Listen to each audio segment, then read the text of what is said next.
Nous grandissons en croyant que le mal a un visage, des méchants cruels et tyrans, des psychopathes. Mais que se passe-t-il si le mal est beaucoup plus calme que ça? Et s'il est en vous? Oui, dans les gestes automatiques, les mots prononcés dans la chaleur de la colère, dans un plaisir secret de voir quelqu'un échouer. Plusieurs fois nous avons froid, égoïste et cruellement indifférent, même sans aucun avantage, même sans raison. Combien de fois êtes-vous silencieux face à une injustice? Combien de fois avez-vous choisi d'ignorer la souffrance des autres pour ne pas vous impliquer? Combien de fois avez-vous justifié votre propre cruauté en disant « J'étais juste ma tête chaude ». Peut-être que le mal ne commence pas par des monstres, peut-être qu'il commence quand les bonnes personnes cessent de se soucier.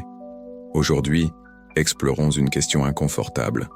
Comment les bonnes personnes deviennent-elles mauvaises? Et la réponse n'est pas dans un événement tragique majeur, mais dans les petites décisions, nous prenons tous les jours, ou nous cessons de prendre. Préparez-vous à plonger dans la psychologie maléfique quotidienne et faire face à une vérité que peu ont le courage d'entendre. Vous n'êtes pas aussi bon que vous le pensez. La plupart des gens croient que la méchanceté est toujours active. Voler, blesser, manipuler, détruire. Mais C.S. Lewis, dans ses lettres de travail d'un diable à son apprenti, nous invite à penser différemment. Et si la pire forme de mal est juste ne rien faire? C'est l'essence de l'omission. Ce n'est pas l'acte brutal et direct. C'est le silence pratique, la neutralité lâche, l'indifférence déguisée en maturité. Tout ce que les gens ont vraiment besoin de gagner, c'est que les bonnes personnes ne font rien. John Stuart Mill Lewis, à travers le démon, montre que vous n'avez pas à convaincre quelqu'un de faire le mal. Il suffit de distraire cette personne du bien. Dans votre attention, gardez-le occupé. Vous faire penser uniquement dans le nombril lui-même, la petite urgence de la journée. Et au fil du temps, les principes disparaissent. L'éthique devient hors de propos. Et la morale devient juste un beau discours du dimanche. Vous semblez familier? Combien de fois avez-vous dit soigneusement, mais ignoré une situation injuste parce que ce n'était pas votre problème? Combien de fois s'est-il dérangé par une certaine cruauté, mais avez-vous trouvé plus facile de prétendre que vous n'avez pas vu?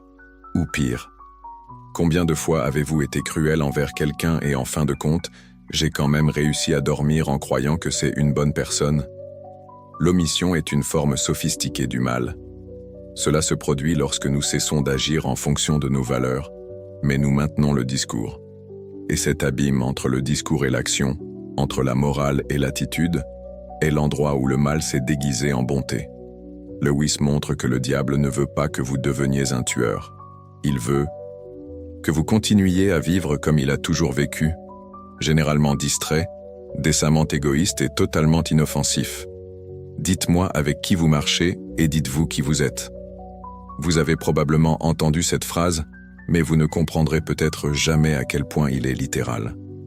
C.S. Lewis, dans une lettre de diable à son apprenti, révèle une stratégie subtile et efficace des démons. Utiliser le cercle social de la victime pour éroder lentement sa moralité. Screwtape, le diable expérimenté, ne dit pas « faites-lui commettre un grand mal ». Il dit « mettez-le parmi les gens qui méprisent la vertu, mais faites-le avec charme ». Le patient commence à s'entourer d'individus considérés comme sophistiqués, rationnels, intellectuels. Mais cette simulation de bonté, il méprise la foi. Il trouve toute tentative de moralité quelque chose de stupide, obsolète, naïf, et être accepté dans ce groupe, il commence à rire des mêmes blagues, pour relativer vos valeurs, pour laisser vos convictions de côté au nom de l'acceptation sociale. La personne prie dans l'église, mais se moque de la foi au dîner avec des amis. C'est la division que le diable veut. Ceci est la personnalité fragmentée. Le problème ici n'est pas seulement l'entreprise, c'est l'effet psychologique qu'il génère.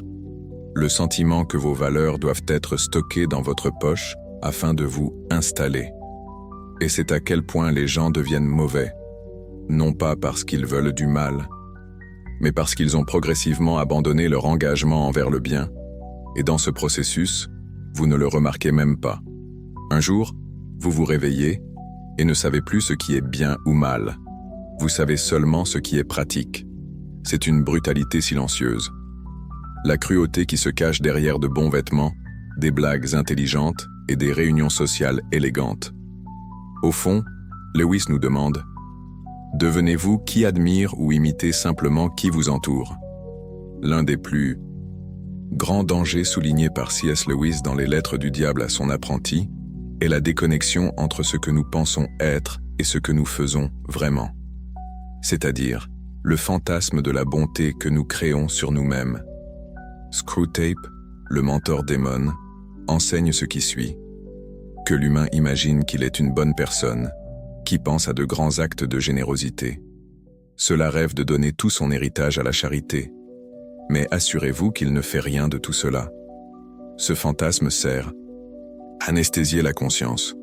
On pense que c'est bien juste parce qu'il pense être bon, et non pas parce qu'il agit vraiment avec gentillesse. Elle croit en sa propre image idéale qu'elle perd la capacité de voir ses petites cruautés quotidiennes. Crier avec quelqu'un dans la rue? Était-ce impoli envers un ami? Avez-vous ignoré quiconque avait besoin d'aide? Tout cela devient hors de propos, car le fantasme d'être quelqu'un essentiellement bon dérive la réalité. Pire, cette image de soi, idéalisée, devient une sorte de béquille émotionnelle. La personne pense « Peu importe si j'étais impoli envers quelqu'un aujourd'hui, un jour je vais toujours faire quelque chose de grand dans le monde. » Mais ce jour ne vient jamais. Et pendant ce temps, la méchanceté ordinaire s'accumule, sans culpabilité, sans remords, sans frein. Selon Lewis, c'est le plan parfait des démons, maintenir la vertu dans le royaume de l'imagination, tandis que l'égoïsme commande la pratique. Cet abîme entre la pensée et le jeu est ce qui permet aux gens de bien de perpétuer la plus grande violence de la vie quotidienne. Et puis je vous demande, pratiquez-vous bien, ou imaginez-vous simplement qu'un jour vous ferez? C.S. Lewis approfondit une réflexion puissante. Beaucoup de gens ne deviennent pas mauvais pour la méchanceté, mais hors de l'orgueil. Ils croient tellement à leur propre gentillesse qu'ils sont incapables de faire le mal. Et c'est là que tout commence à s'effondrer. Screwtape, le diable, manipulatrice, guide son apprenti Wormwood pour nourrir dans l'esprit humain un sentiment gonflé de l'auto-épreuve morale. Laissez-le penser qu'il est meilleur que les autres, qu'il est plus juste, plus intelligent, plus correct. Ainsi, toute attitude, aussi cruelle, sera justifiée. Et c'est un piège subtil et dévastateur. Parce que quand quelqu'un se convainc qu'elle a toujours raison, elle commence à croire que tout ce qu'elle fait est moralement justifiable. Crier à quelqu'un devient une correction nécessaire. Humilier l'autre devient dire la vérité en face. Les actes d'agression sont négociés de la justice ou de la défense de la vérité. Peu à peu, la personne ne parvient pas à entendre, à se remettre en question, à douter de ses propres intentions. Et voici l'ironie. Le plus convaincu est de sa propre gentillesse, plus il devient dangereux, parce qu'il ne reconnaît plus les signes qu'il a déviés du chemin. Nietzsche a déjà dit « Ceux qui combattent des monstres devraient en prendre soin de ne pas devenir un ». Lewis montre que les démons aiment ce type de personne, directement à l'extérieur, à l'intérieur. Quelqu'un qui, au nom de ses vertus, se sent supérieur aux autres et croit donc qu'il a le droit de les juger, de les condamner et même de les punir. Cette illusion de supériorité crée des monstres moraux. Les gens qui croient tant au côté droit qui deviennent incapables de voir leurs erreurs. C'est la question qui reste. Agissez-vous gentiment ou vanité? Aidez-vous les autres à sortir de l'empathie ou pour le plaisir de se sentir mieux qu'eux? L'image que beaucoup de gens ont du mal est cinématographique. Un méchant riant, architectant des plans sadiques, entraînant l'humanité pour la destruction. Mais C.S. Lewis, comme Hannah Arendt et d'autres penseurs, nous invite à regarder un autre type de mal. Une vie silencieuse, de routine et quotidienne. Le mal ordinaire. Celui qui est né de la négligence. Cela pousse dans l'omission. Qui se nourrit de commodité. Dans le livre « Lettre d'un diable à votre apprenti », dit Screwtape, nous n'avons pas à séduire l'homme avec de grandes tentations. Il lui suffit de se rendre, jour après jour, à une négligence morale mineure. Et ça, Le mal, la plupart du temps, n'arrive pas avec des cornes. Il arrive déguisé en indifférence, d'impatience, de l'égoïsme occasionnel, d'une blague cruelle ici, une injustice à ignorer là-bas. Et c'est là que se trouve le vrai danger. Parce que pendant que nous attendons le grand mal, nous sommes lentement corrompus par de petits mots, la façon dont nous nous traitons qui nous sert dans le restaurant, la façon dont nous ignorons quelqu'un qui demande de l'aide, notre hâte de juger, d'annuler, d'attaquer, même sans le savoir. Lewis écrit que les démons ne veulent pas que vous commettez des péchés mortels tout de suite.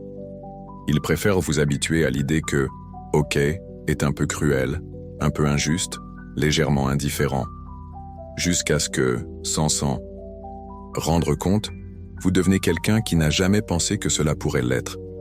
Et le plus effrayant, vous croyez toujours que c'est une bonne personne. C'est la plainte de Lewis. Ce ne sont pas seulement les grands actes du mal qui détruisent le monde, mais oui, les petits choix quotidiens que nous faisons ou cessons de faire. Alors, arrêtez-vous et pensez, quels petits mots avez-vous ignorés? Quels gestes d'égoïsme avez-vous justifiés? Quelles actions avez-vous cessé de prendre par peur, la paresse ou le confort? Peut-être que l'enfer, comme dirait Sartre, n'est pas un endroit, mais une collection de choix négligés. L'un des coups les plus subtils que C.S. Lewis pointe dans des lettres d'un diable à son apprenti est la façon dont l'être humain se trompe.